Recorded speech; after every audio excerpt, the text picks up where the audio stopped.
Chinese food is directly linked to causing autism, so let's stop eating it, all right? I honestly thought that as a society, we've been able to progress away from stigmatizing ASD or those with ASD and have stopped making bogus claims, anti-vaxxers, about ASD. But no, apparently not. First of all, Chinese food does not lead to ASD. Okay, let's get that in your head real quick. Second of all, the way y'all saying, oh, avoid Chinese food because it leads to ASD, or don't vax your kid because it leads to ASD. It honestly sounds like you're patronizing those with ASD. Like, chill, y'all. It's not like a virus you're gonna catch. And those with ASD could be just as, if not more capable than you. Look up Savant syndrome. But let's continue on with what this dude has to say. I hope he's vaccinated. Let me break it down for you.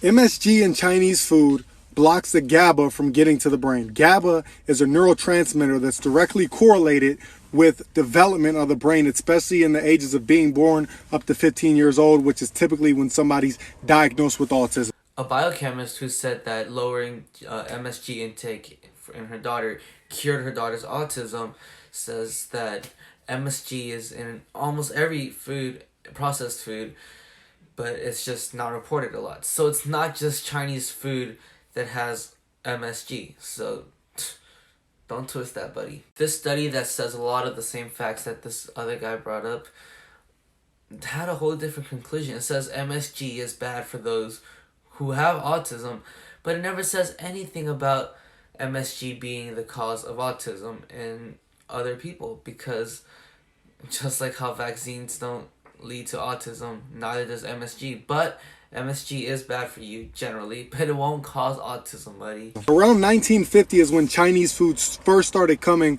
to the US. Around those same times, 1950 is when doctors first started diagnosing it. How could someone have the right information and the wrong information at the same time? I'm assuming you're saying 1850 is when Chinese food came to America, because that's when Chinese people came to America with the gold rush. But Donald Triplett, the first person to ever be diagnosed with autism, was born in 1933, almost 100 years later. And really started noticing autism in people and understanding what it was.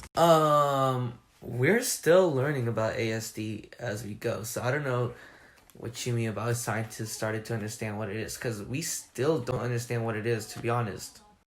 Back then, they would torture kids with autism to make them act normal.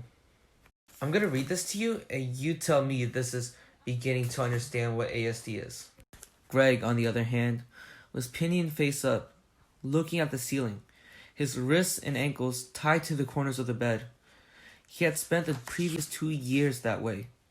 Inactivity had caused his Achilles tendon to shorten, which is why he could no longer walk.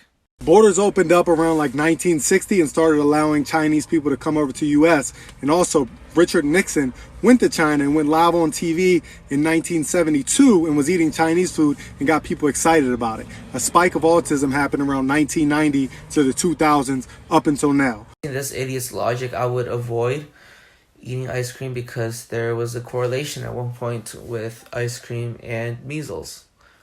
Again, correlation is not causation. So for the smart ones out there, you're fine. Just keep eating ice cream. It doesn't cause measles, just like how Chinese food does not cause autism.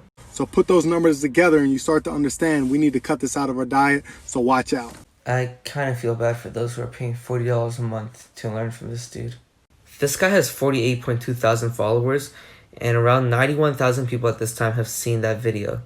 Let's not start the anti-vax movement part 2. Let's not spread a false narrative on what causes ASD, because for the most part, these theories, hypotheses, have been shots in the dark. When ASD was first becoming a recognized disorder, many people blamed mothers for scaring their child into autism. Obviously, that's not the case, but, that was what the general consensus was back then. And then we had the anti-vax movement, not too long ago, honestly. And these hypotheses were started from doctors. So You almost can't blame those who subscribe to it. But this guy's a personal trainer. What does he know other than here's how you do a pull-up, here's how you eat protein? Nothing. Here are my credentials, just so y'all can trust what I say. It's probably more than his, so. I read this book for an outside reading project in a different key, The Story of Autism. It's a thick book. And I also did a profile for the school newspaper on somebody with ASD.